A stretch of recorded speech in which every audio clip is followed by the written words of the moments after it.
Raymai, apa kabar pagi ini semua ini? Ya, secerah hari ini kita semua rasa baik-baik. Di dalam 1 Korintus itu, kitab 1 Korintus pasal 1 dari ayat 18, kalau kita membaca, Rasul Paulus dia bilang pemberitaan tentang salib dan kebangkitan Yesus itu adalah kebodohan. Itu karena orang-orang Yunani dia bilang, Paulus wa ya.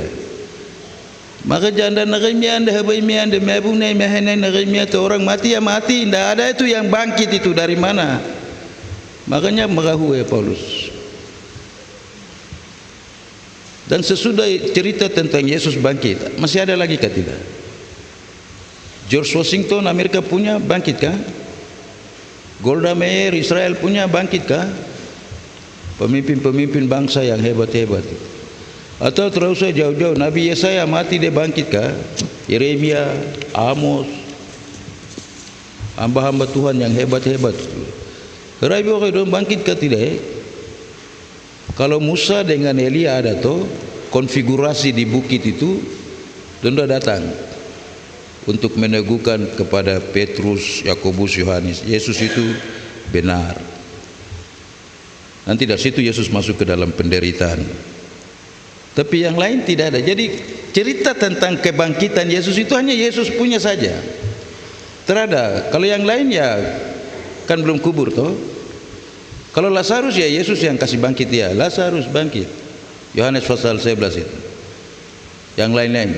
Tapi dia sendiri mati baru dia sendiri bangkit, itu di Yesus saja. Sukubur lagi.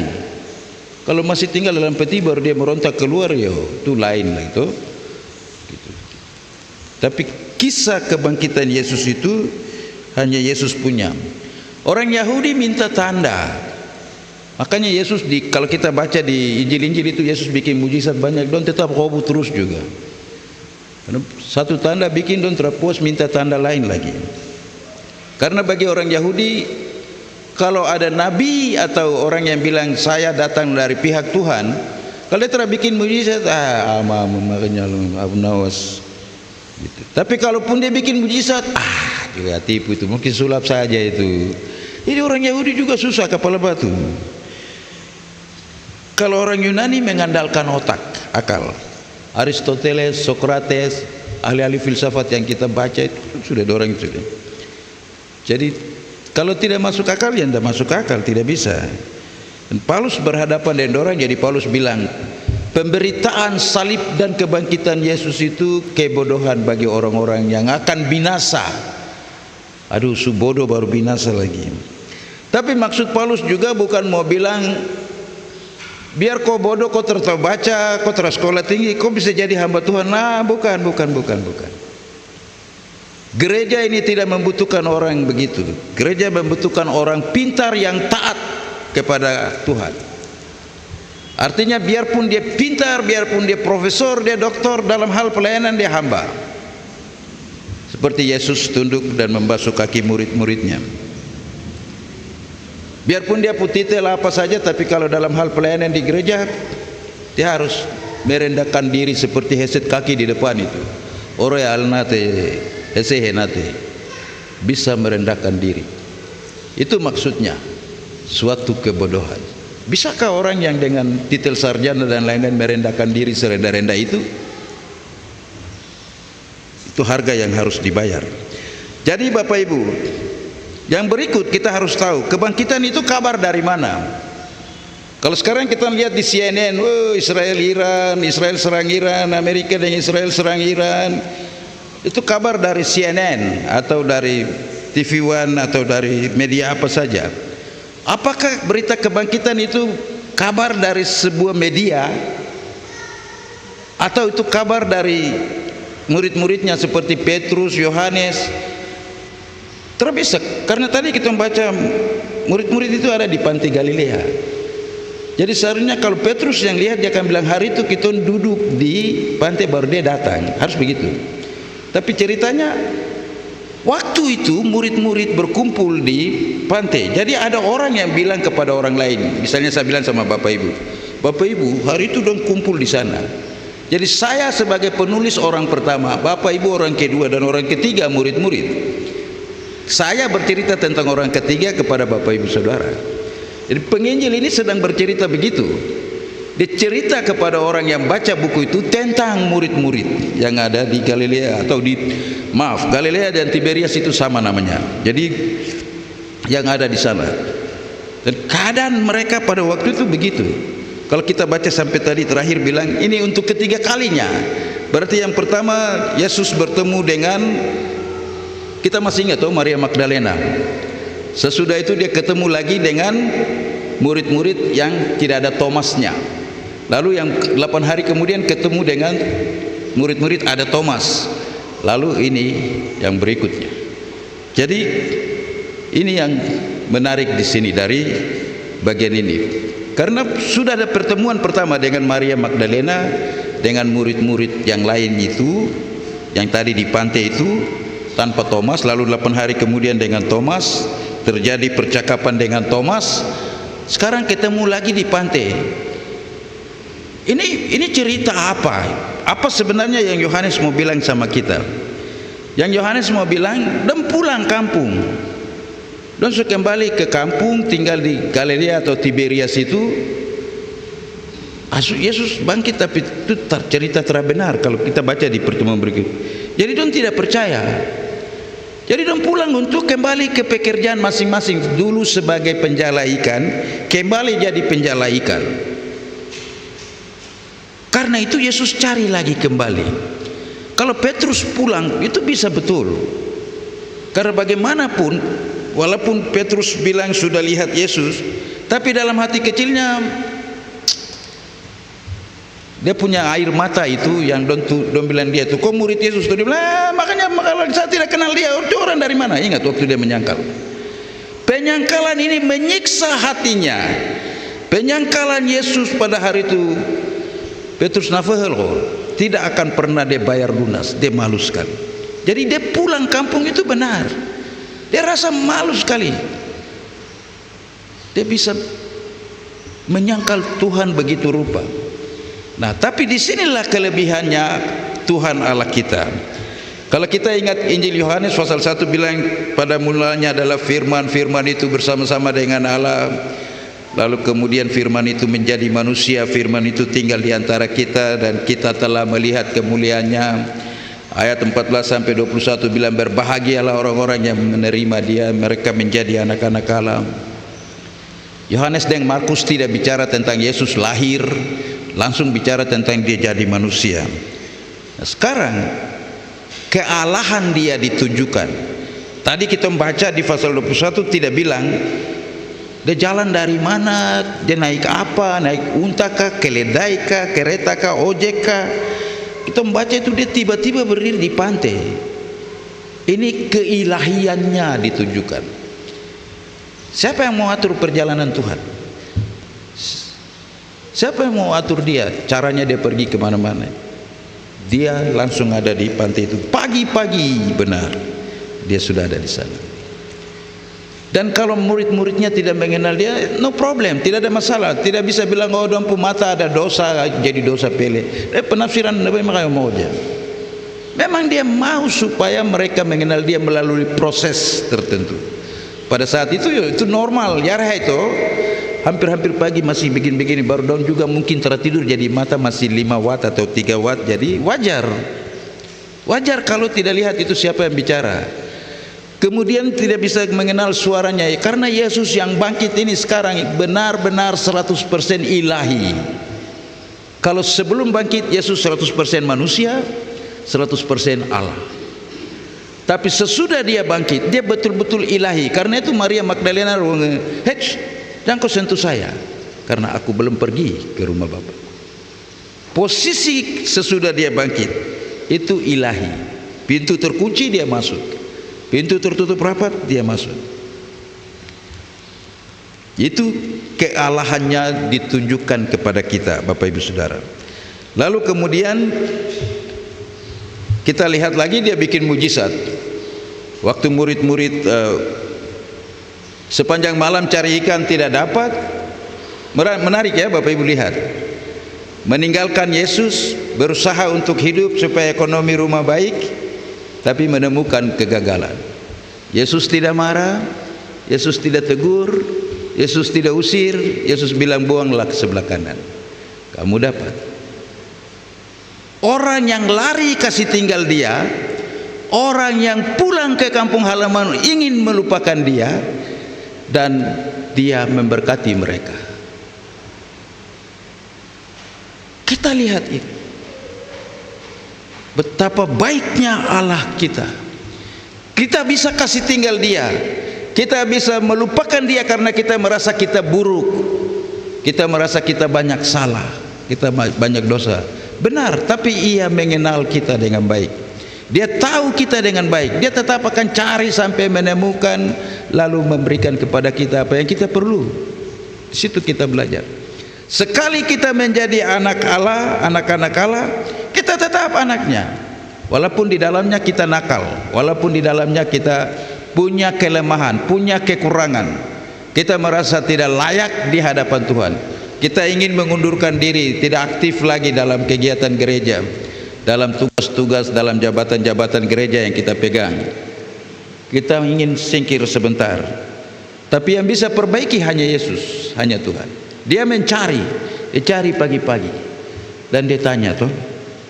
Dia tidak hanya tanya tentang lauk pauk, dia tanya tentang kualitas hidup, kehidupan, aktivitas, kegiatan. Semua yang kau lakukan itu kau dapat hasilkah tidak? Dan jawab pendek saja, tidak ada. Yohanes 15 ayat berapa kita ingat? Apart from me you can do nothing. Di luar aku kamu tidak dapat melakukan apa-apa.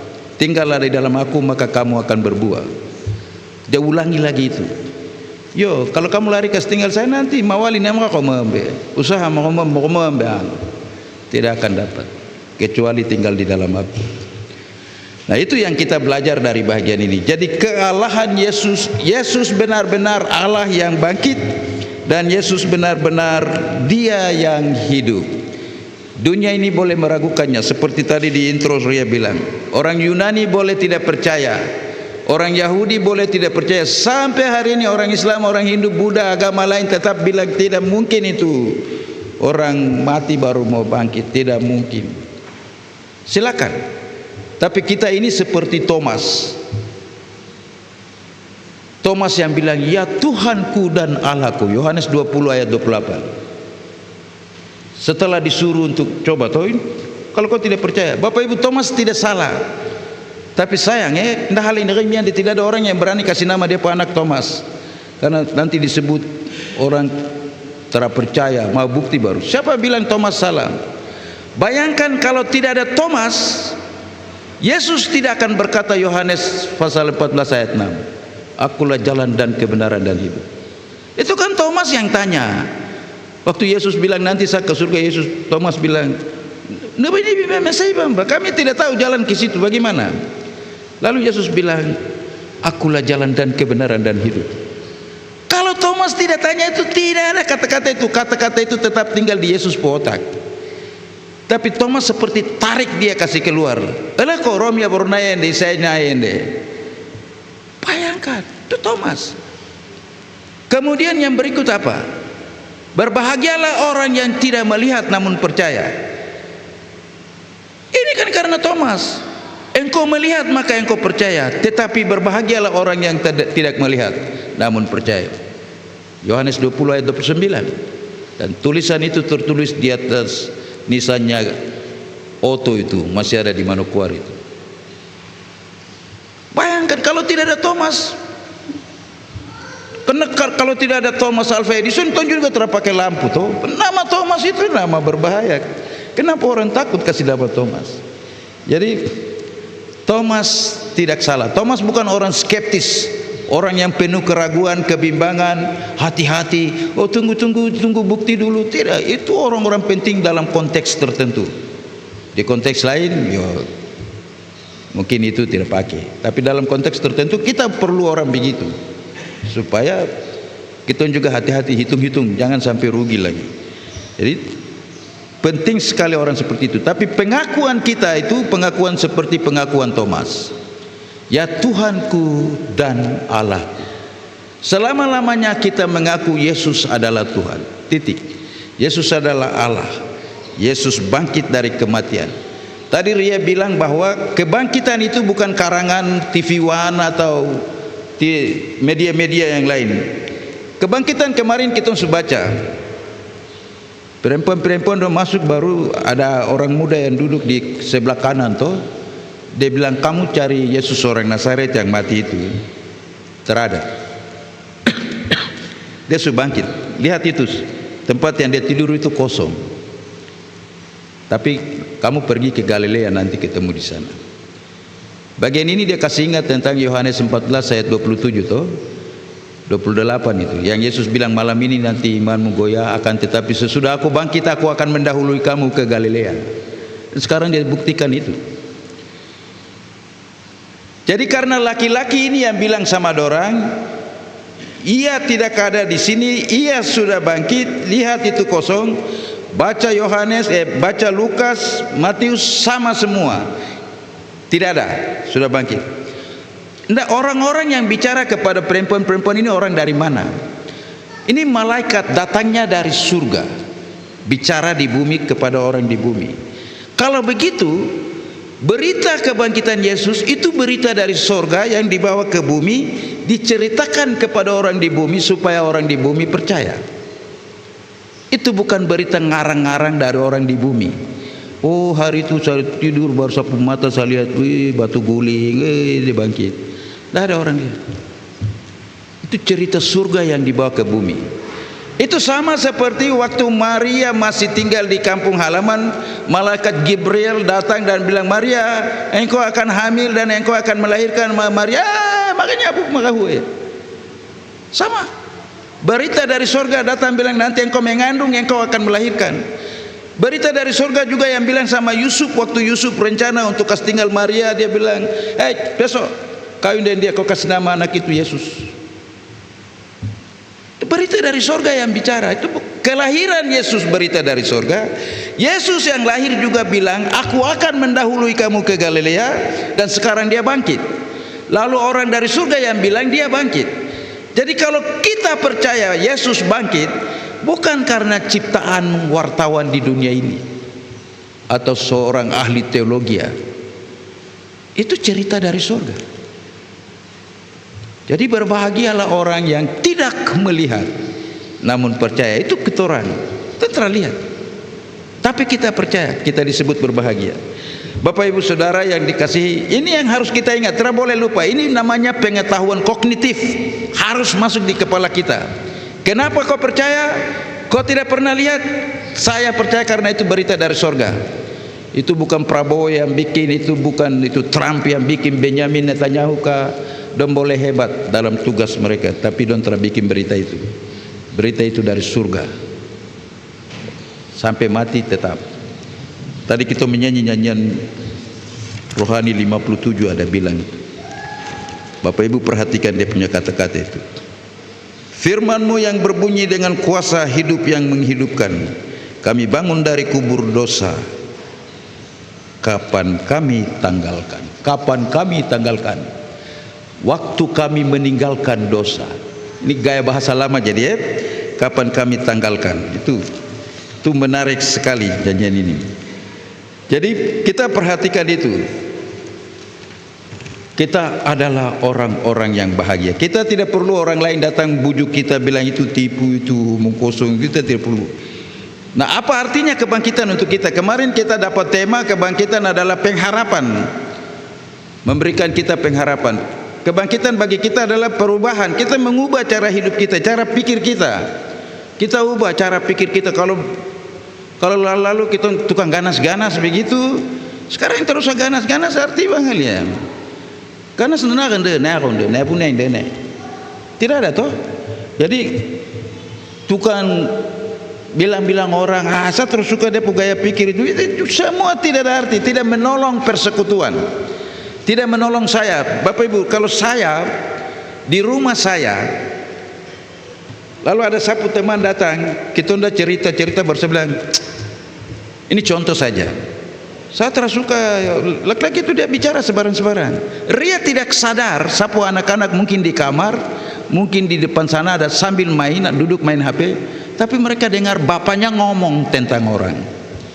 Saya telah menjadi virus untuk mereka. Saya telah menjadi ayah yang memberi contoh yang salah. Nanti dia jadi begitu. Nanti waktu di pemuda anak-anak saya akan berkelakuan seperti saya. Itu jelek. Kalau dulu kita kecil-kecil, mungkin bapak ibu waktu kecil-kecil ingat ya, kita main dekat bapak mama dan bilang jauh. Dan tersuka kita dengar cerita yang don cerita, karena mungkin bagus atau tidak bagus, tapi don termasuk kita dengar. Tapi kita yang sekarang ini yang dilahirkan waktu itu kan tersama dengan orang tua itu. Kita kasih biar dong mau main dekat kita, sayang orang yo ini 1.000 kok bapak beli apa kan. Kita cara didik tersama dengan bapak mama yang didik kita, dan kita tidak sadar bahwa kita sebenarnya menjadi virus untuk generasi kita, anak-anak kita. Jadi mari kita ubah cara pikir kita. Kita pakai yang kita bapak mama dong ajar kita itu. Kalau kita duduk bicara dengan teman, entah mau bagus kah, mau sedikit miring kah, anak-anak kami dengar, pastikan mereka tidak dengar, supaya mereka tidak tahu. Karena itu tidak menolong mereka, dunia mereka dan masa mereka nanti. Mari kita ubah cara pikir, cara kerja kita. Kerja berarti kita orang yang, misalnya Mace bilang sama Pace, "Wei, lonceng 2 subuhnya mau ibadah mau mulai." Kalau orang biasa lambat-lambat mau nanti kita. Itu cara pikir begitu kita ubah. Tidak usah lagi begitu. Kita harus ingat selalu tentang 5 gadis bodoh dan 5 gadis pintar. Ketika terlambat diketok, yang terlambat datang ketok pintu, Yesus cuma buka pintu sedikit, dia lurbar, dia bilang, "Mandanai ramarohna male." Maaf saja, aku enggak kenal kalian. Kalau itu orang Jawa bilang ya, "Who you are? I don't know." Sudah tidak tahu. Keterlambatan itu tidak baik. Itu bukan kelakuan orang Barat, bukan kelakuan orang Belanda. Itu Yesus mengajar kita untuk jangan terlambat. Orang Sentani sapu tete, sapu nenek don tinggal, don juga tidak pernah terlambat. Don rajin. Sekarang kita ini kenapa begitu? Kita bukan orang Yahudi, kita bukan orang Yunani, tapi kita tertahu orang apa ya? Bukan orang Sentani juga, karena orang Sentani beda, cara kayak beda. Dari sisi apa dia mau banggakan diri saya orang Sentani? Kalau sapu tete moyang, nenek moyang hidupnya lain dan saya hidup lain. Dari sisi apa? Jadi mari kita ubah cara pikir kita. Lalu cara kita melakukan sesuatu. Kalau tadinya kita orang yang selalu bilang, itu gampang, itu enggak usah pikir susah-susah, itu besok juga dia jadi itu. Tidak, segala sesuatu perlu proses. Matahari dia tidak bisa tiba-tiba gelap sana lalu dia ada di tengah ini. Dia naik itu sesuai urutan gerakan dia jalan. Begitu sudah. Atau orang Sentani bilang dari mulura fonde yang golon pembenson mende itu irama ikut, hujan dan panas ikut irama itu. Itu aja. Jadi mari kita perbaiki cara-cara pikir kita yang tidak menolong kita, yang tidak menolong kehidupan pribadi kita, yang tidak menolong anak-anak kita, yang tidak menolong untuk persekutuan kita berjemaat. Karena ini bukan saja orang jagoannya hilinai melanyai nagage, bukan. Ini harus sudah menjadi gabungan, heterogen kah, homogen kah, banyak orang di sini. Mari kita mengikuti irama dengan baik. Magorahena hayang boleh. Kenapa kamu merendahkan dirimu sendiri dengan menjadi malas, dengan menjadi tidak ikut terlibat, dengan tidak menjadi orang yang bergerak dengan tepat? Ketika saya orang penting di dalam jemaat, lalu saya menjadi pasif, saya merendahkan diri saya sendiri. Orang lain tidak merendahkan saya. Saya sendiri yang menjadi rendah. Ketika saya majelis, saya jarang-jarang datang sebagai majelis. Saya sebagai majelis, saya bikin sapu kemauan sendiri. Saya paksa teman-teman lain harus mengerti, tutup mulut, jangan bicara tentang saya. Berubah. Kita tidak ada apa-apa kecuali Yesus yang bangkit. Tidak, tadi kita lihat sesudah Yesus makan bersama, dia ajak mereka, Saya tidak tahu, nanti kita tidak baca lagi sesudah ayat 14. Ayat 15 ke atas dia bilang sama Simon, Simon anak Yohanes, apakah engkau mengasihi aku? Intinya Yesus kumpul mereka kembali ke Galilea, kemudian nanti kita tahu. Lalu Yesus akan mengutus mereka sebagai pemberita Injil yang memberitakan Injil. Bapak Ibu, sangat penting. Majelis jemaat, badan pelayan unsur, semua sangat penting. Kebangkitan mengajar kita, Yesus mengumpulkan kita kembali. Karena Yesus mau kita menjadi pemberita-pemberita Injil. Melalui perkataan, melalui perbuatan, melalui tindakan. Tuhan yang punya firman memberkati Bapak Ibu Saudara. Tuhan Yesus memberikan kekuatan dan kita terus hidup dalam persekutuan berjemaat dengan tetap mengandalkan Tuhan. Amin.